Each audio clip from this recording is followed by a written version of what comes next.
Hey guys, so I'm going to chat to you a little bit about shin splints. Shin splints is also known as medial tibial stress syndrome. So what that means is that the medial inside part of your shin has been under stress or is currently experiencing stress. That often happens because the inside of the shin is tight or weak or both. And what happens then is that the muscle which attaches to the bone sheath of the shin is being pulled taut, and it affects the integrity of the sheath of that bone, and the pain is experienced in the front of the shin. The problem is behind the calf, and the pain is in the front of the calf. Very commonly experienced when you start a running program, when you've upped your intensity and your load of your running program. And so it's often with weight-bearing exercises where you hit the ground with your ankle and then roll in, you experience weakness, and therefore the skin of the bone is compromised. So we're going to start with some mobility and stretching and show you how to improve that flexibility of the area, and then also look at other muscles around which can support the ankle during the running gait.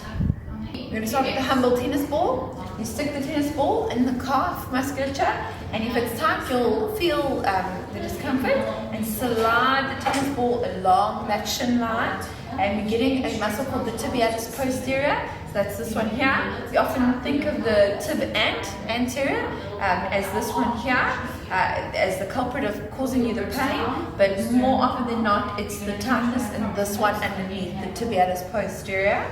So you're going to start by rolling it out. If this is too clumsy for you, your hands are getting tight, you can put your calf on your knee and actually roll into that muscle and massage it. Much more efficient would be to probably see a physiotherapist. They can get their hands in and their needles in, but if you don't have the means to do that, then you can do it yourself. Other things you can do for the area is to stretch it. So have a look over here. Pushing your heel down. Stretching into the calf, hold it for 20 seconds, and then maybe swap to the other side, come back. So you're going to do it twice per side. Other ways to stretch this, so add a little bend in the knee, or to also do the stretch against the wall, so you can see your range. Looking if you can touch the wall with your knee, moving slightly back, looking if you can touch the wall with your knee, and moving slightly back. You want to be able to do this quite far from the wall, good 10 to 15 centimeters away from the wall. With that concept in mind, we need to try and lengthen this calf under stress. So we want to do an exercise that strengthens and lengthens the calf muscle. So standing in a nice little clock lunge format, you're going to begin with little movements, increasing the distance of your cones away. You can then add difficulty. We're going to do a good 5 to 10 rounds of this. So it's really going to work the calf muscles and the glute, so that when you're running, you don't fall in your ankle the whole time. Just spending time standing on the ankle and working all the muscles around the ankle will help you on your run so that you're stable. Then we move to glute strength, because your ankles are only a byproduct of how strong your hips are. So you want to do exercises with the band.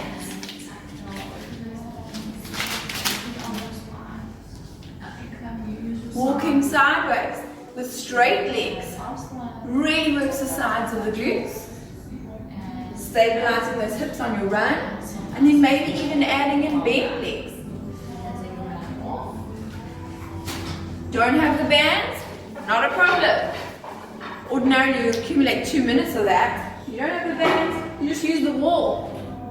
Press and hold. Ow! Works your bum nicely.